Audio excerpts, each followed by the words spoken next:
Hello, how are you? Well, I want to continue actually with this topic of Mount Zion and continue to look at the people that will be dwelling on Mount Zion. So, and if you have watched my two last videos, I first talked about Mount Zion in Revelation 14. And then I went to Mount Zion in Zechariah, that Zechariah described in chapter 8. Then I went to look at the people that will be dwelling on Mount Zion, the real Mount Zion. We're talking about the real Mount, well, the heavenly Mount Zion. There is a real Mount Zion, local Mount Zion in, of course, Israel. But that's not what God is talking about. This is not what the prophets are talking about. This is not most of the time what, for instance, all the believers and the ones that are looking for Messiah are talking about. This promised land is not the local earthly place that people are longing for. The promised land is the land that Jesus is preparing, that Messiah is preparing, the heavenly Jerusalem. And so when we're looking at the people that will dwell in this heavenly Jerusalem, we again really need to look at the Bible and see what does God say about those people. And we looked at it in Zechariah 2. Who are the ones that are dwelling there? And then I compare that with Ephesians 2, where Paul is believing that these two groups that were talked about in the Old Testament were supposed to come together again are actually the Jews and the Gentiles. Why in the world the Jews and the Gentiles? Somebody said, oh, you know what, the 10 tribes are not called Jews. Yeah, that's true, because Jew is a descendant of Judah. Now, the reason why the Benjaminites are also called Jews is because they stayed with Judah, the kingdom of Judah. And the 10 tribes left Judah, and because they were upset about their yoke, they were upset that, they were, exploited by the king of, the king of Judah. And so they left the kingdom of Judah, or actually they left Israel, and this is how the 10 tribes formed their own kingdom called Israel.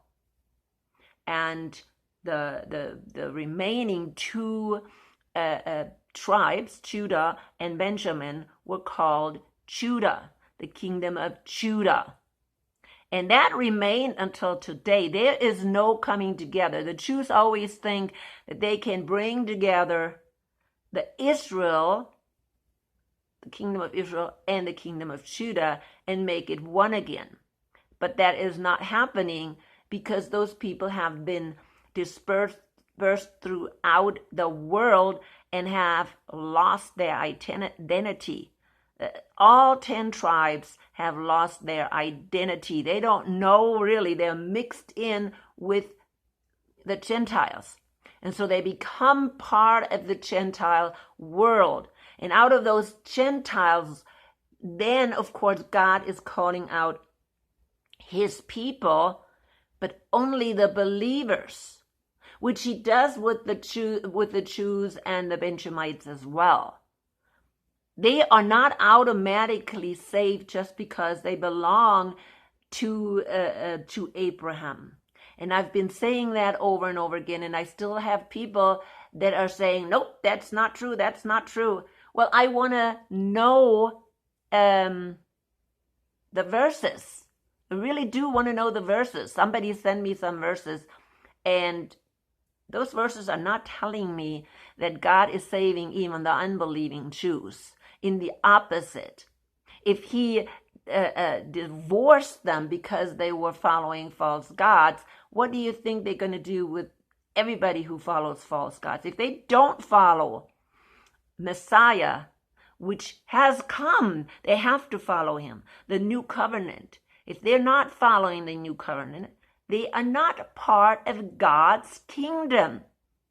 And a lot of people think, oh, they will get a chance later on. Well, what about all the Jews right now for the past 2,000 years that have rejected Jesus?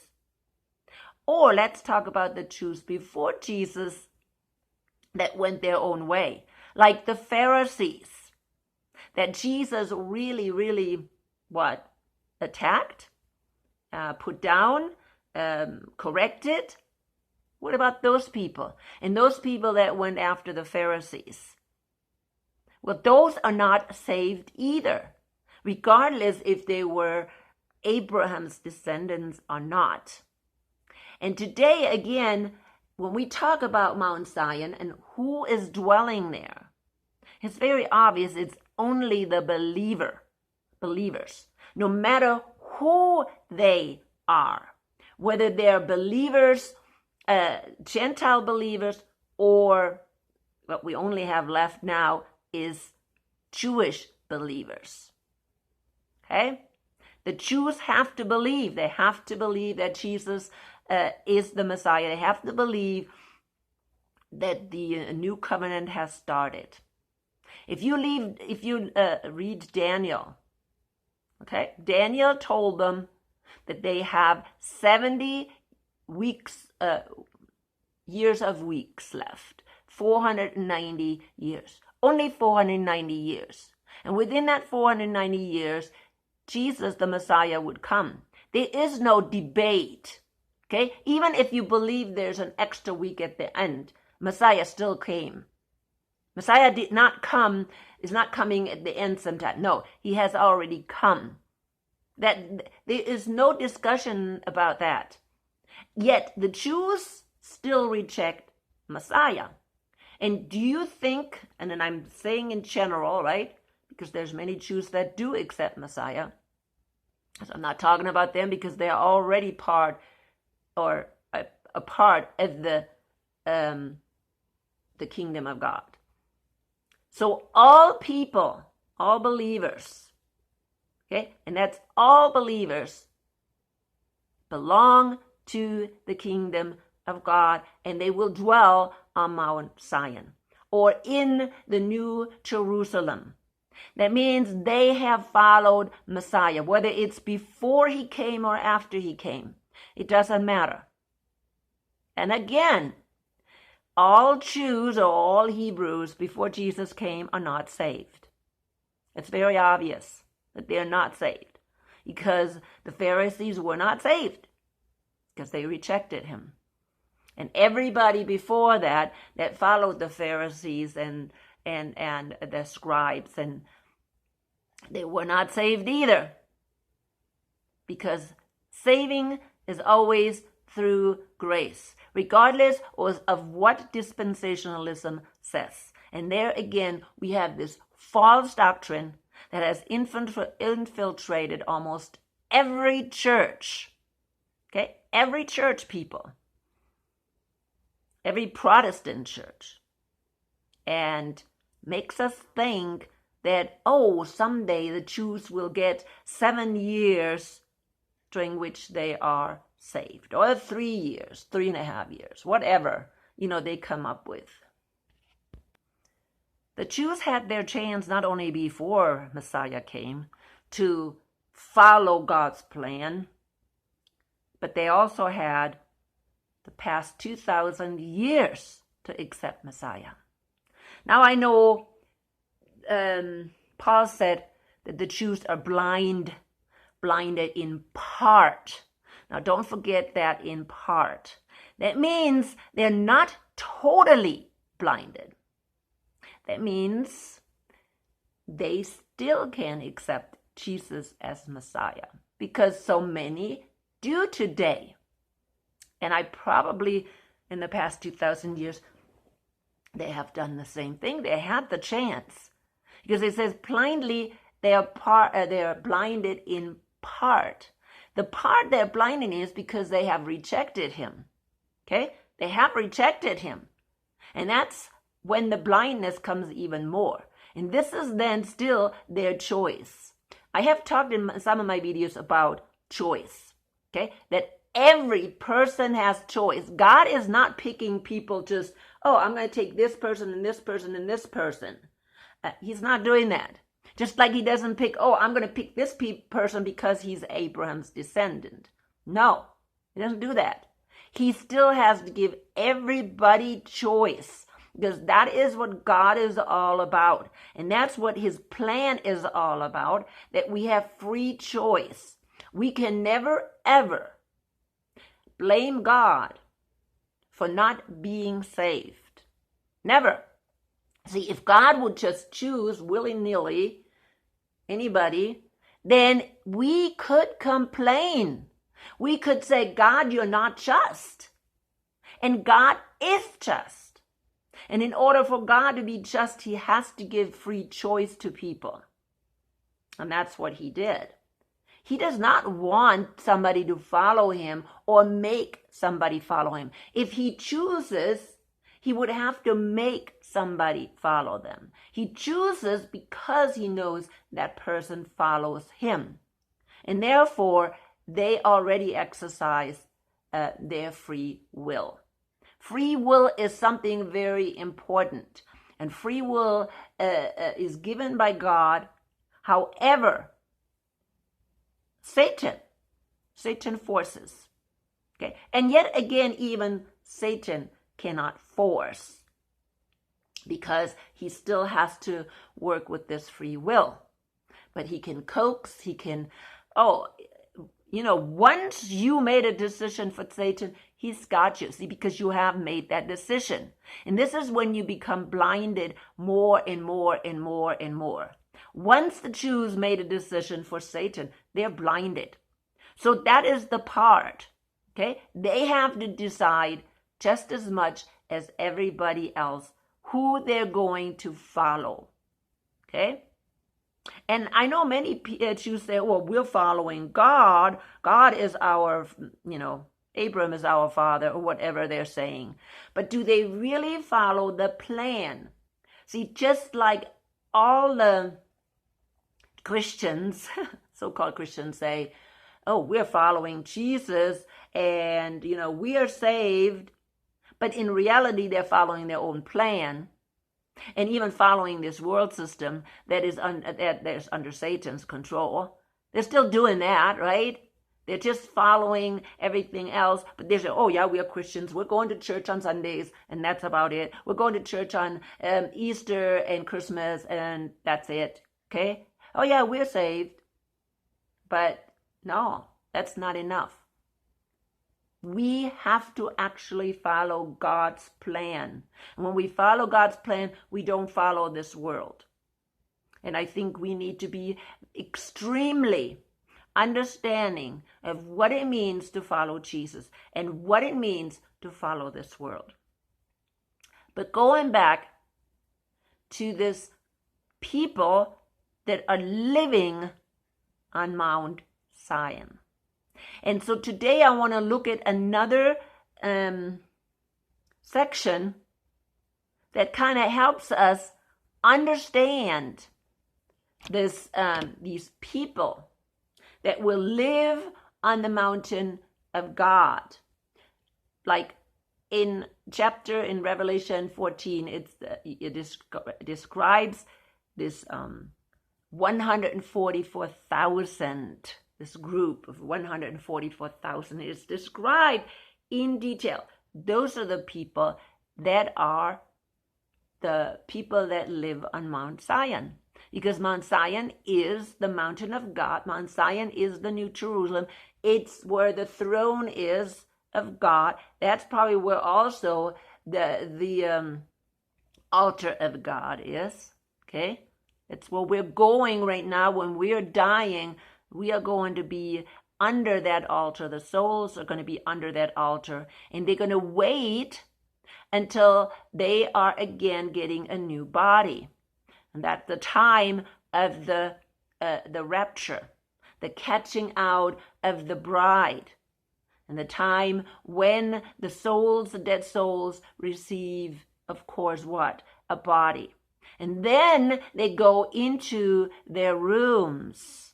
We see that. Go into your rooms. Shut the door behind you. That's what we see in Isaiah 26:19 through 21.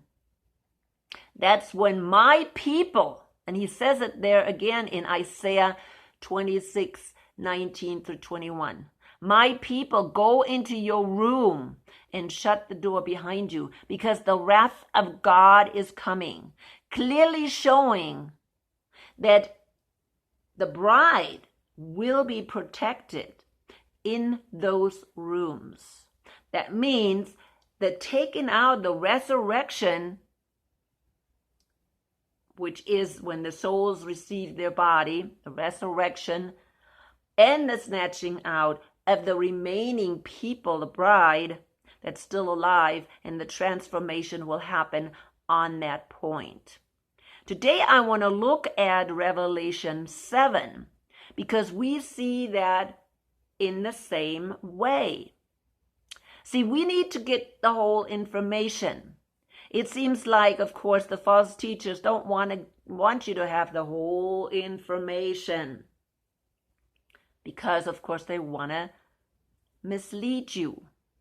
So we're going to look again, and I thought I did this, but it doesn't want to come up. So we're going to look at that today again. It's Revelation 7, sorry. It's Revelation 7. In Revelation 7, we see two groups. And, of course, one group, the multitude, is in heaven. Okay? And it's very interesting to see that. So we're going to look at the second group first, because when we look at the definition of the second group and compare it to the people of Revelation 14, we can hopefully see that that's the same group of people. And that is the bride. Now, there's not too many people in front of or in heaven. Okay? Not too many people. It's only the bride. It's only the saints. It's only the ones that are truly saved. They go to heaven. Everybody should know that. Shouldn't be any, oh my goodness, confusion who is in heaven. Of course, there's the angels, but they're not talking about that group as angels. They're obviously people that are bought with the blood of the Lamb, okay?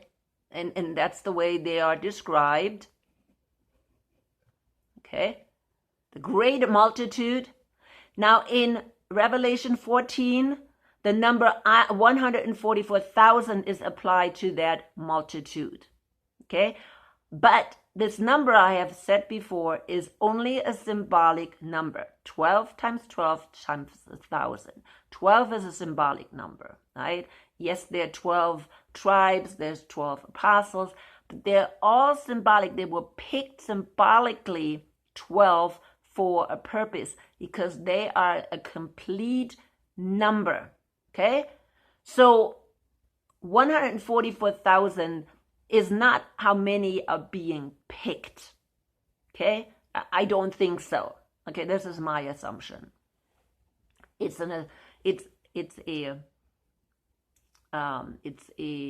again a symbolic number.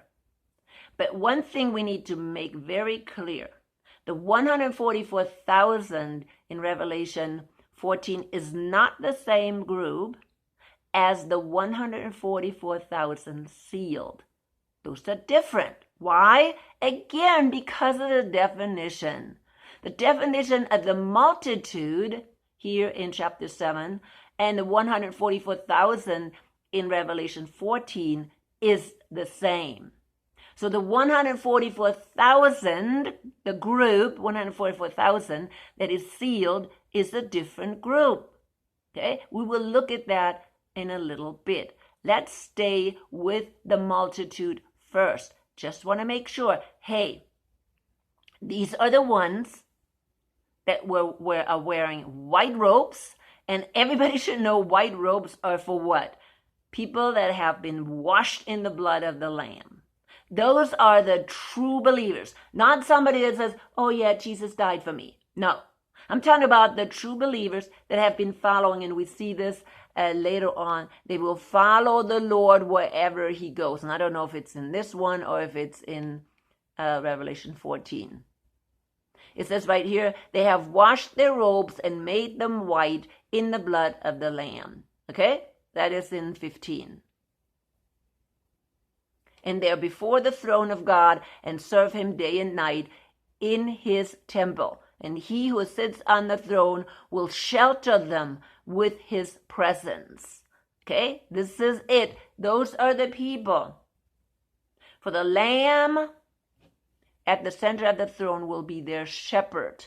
He will lead them to springs of living water, and God will wipe away every tear from their eyes. This is again, the saints in this New Jerusalem on Mount Zion. It doesn't say it there, but it says that they are before the throne. And again, if you read chapter 14, it talks about they're standing before a throne. Okay? So read this whole thing. What is interesting here is he is asking, who are they?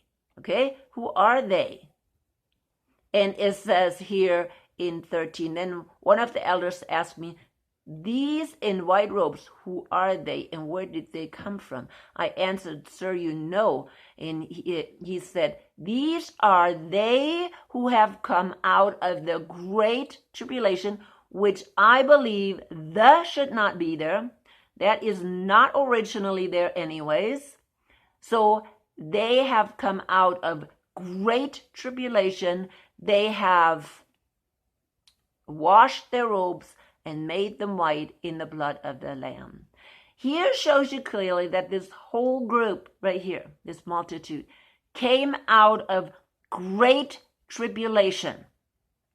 The article right there, that shouldn't be there. I don't think in the original texts, I'm not even sure if Greek has articles. But anyways, it shouldn't be there.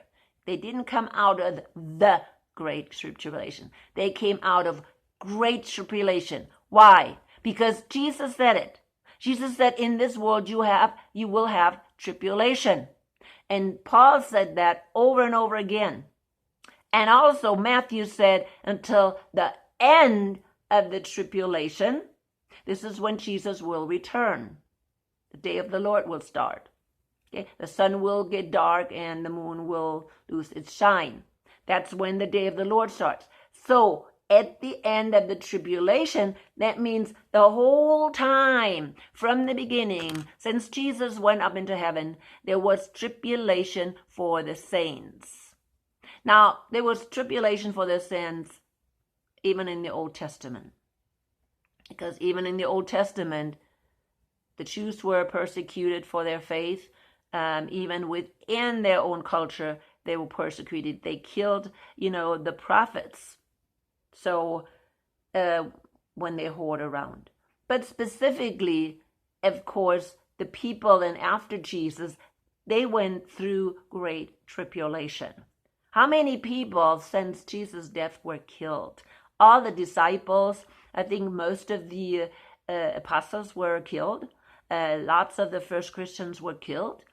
Even then, during the time of the Roman Catholic Church, the founding of the Roman Catholic Church, and even after, until 1500, until even the Reformation, people were killed for their faith. Even after that, people were killed for their faith, or they were persecuted for their faith in Europe. Only the United States gave freedom of religion. We forget that quite a lot, that in Europe, people still didn't have freedom of religion. They had to do what their master said, or their barons, or whatever, the whoever was in charge of them. So no, I think as Americans, they forget that freedom of religion only existed really since Second World War in Europe. Before that, that did not even exist. So anyways, so they came all through great tribulation. Again, when this word "the" is in, it can mislead, but it shows very clearly that this tribulation time comes before the resurrection, okay, taking out, rapture. I call it rapture. I don't know why people don't want to call it rapture. All it means, hey, you're taken out. You're being caught up. If you're still alive, you're going to be transformed and caught up and taken out. That's all it means. That's all what rapture means, people. Okay? It's like, come on. What's the big deal? So anyway, so they were taken out. And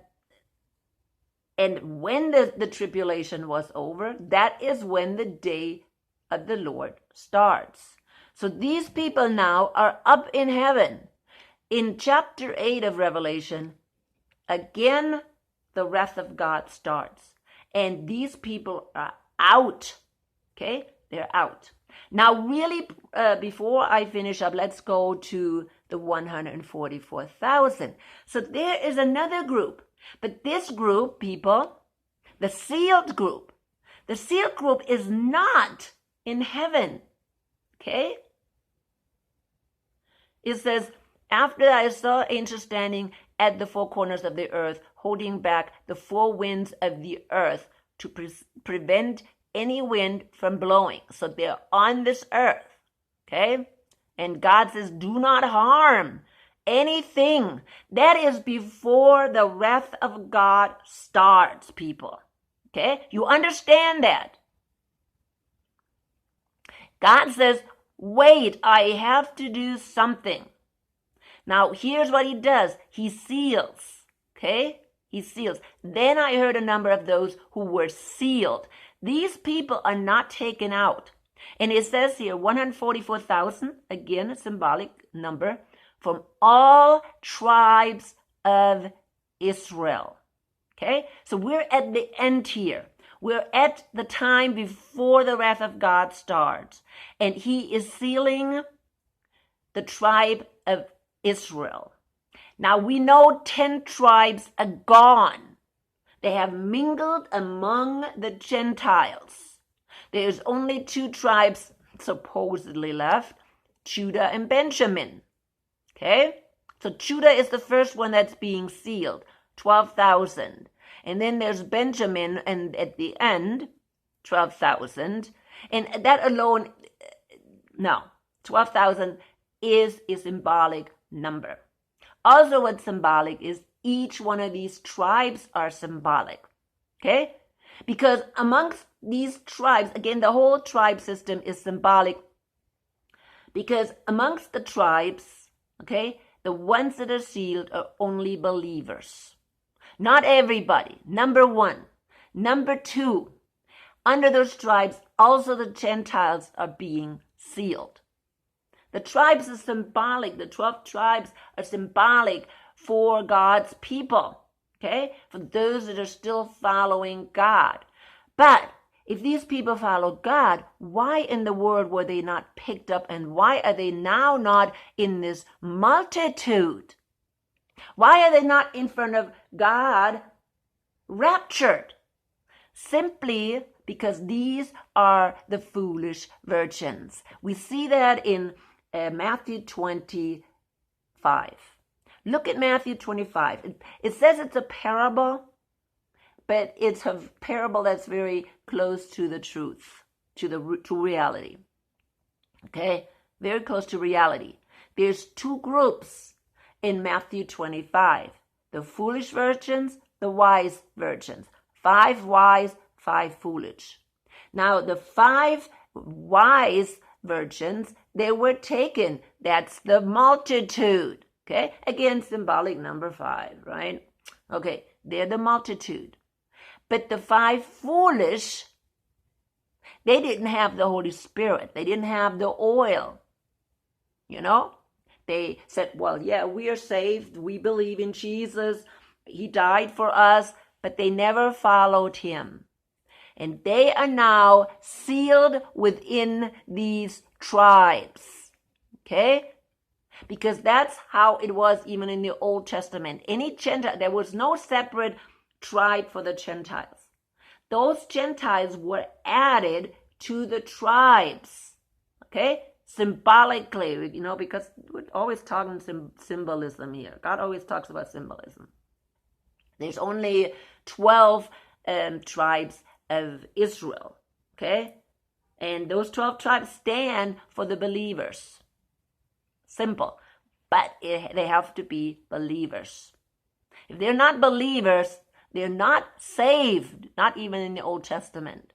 So right here, okay, each of these tribes stand for the believing people that are being sealed, and they have to go through the wrath of God.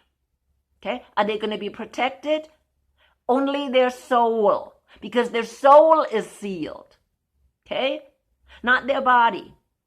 Now, there are times when they're actually sealed, and we see that, like when these people on earth get some stings from this real strange people, strange stuff. They are actually protected. But what about if a comet hits someplace, right? The hailstorm mixed with fire and everything, 1/3 is burned. Are they going to protect it? I'm sure God is going to help them as much as possible. How about when they are put into concentration camps because they follow Jesus and their heads go off? Are they protected? No. Their head's going to go off because we see that at the end in Revelation 20 that their heads went off. Okay? So only their soul is protected and sealed. Okay? Now, I needed to say that because some people say, oh, but right here it says the tribes of Israel right here, so they have to be saved. Yes, but remember, 10 of them are gone. We do not know where they are right now. They're mixed amongst the Gentiles, and they're only symbolic. Really, they're only there for symbolism. And yes, God can probably see who is a descendant of any of these tribes: Asher, Gad, Reuben, Simeon, Manasseh, okay, Levite. He will see that. Actually, some of the Levites are still left within Judah, but most of them are gone too. They're mixed. They lost their identity. Why? Simply because they followed the gods of the heathens. That's why. You understand that. People need to understand what the Israelites did and why God divorced them, both of them, Judah and Israel, the house of Judah, the house of Israel, or the kingdom of Israel and kingdom of Judah. He divorced them. The only way they can now accept or be part of the kingdom is by accepting Messiah. It's always been that way, but especially after this old covenant is over, there is no chance for them to reestablish the old covenant. And people don't understand that. Anyways, I'm coming to it, and I thought that was important to say in connection with this Mount Zion and the mountain of God, because somebody brought it up and said, well, I don't believe what you're saying. Well, it's because a lot of times we don't believe it because we didn't get the whole information. See, these false teachers, either they don't know the information, or the people that started this false doctrine, they kept it, of course, away from them purposely. Okay? It was hidden. When you accept false doctrine, Satan will blind you more to the truth. Maybe eventually people knew it. Christians knew it. But eventually, when you're focusing only on one thing, then you lose track of the truth. And that's why this doctrine of this dispensationalism has been so bad for the Protestant church, has really corrupted those churches. Now, I know I used to go to these churches, and no, from what I know now, there's no way I can go back. I just simply know too much. You know, when I left the Roman Catholic Church, it was the same way. I found out all this corruption and what they did, and that they're not really the true, that they're not Christian church at all. And now I'm at the same point with Protestant churches. It's like pretty nasty what's going on. But hey, I'm not going to go there. I want you to let the Holy Spirit guide you always and find the truth.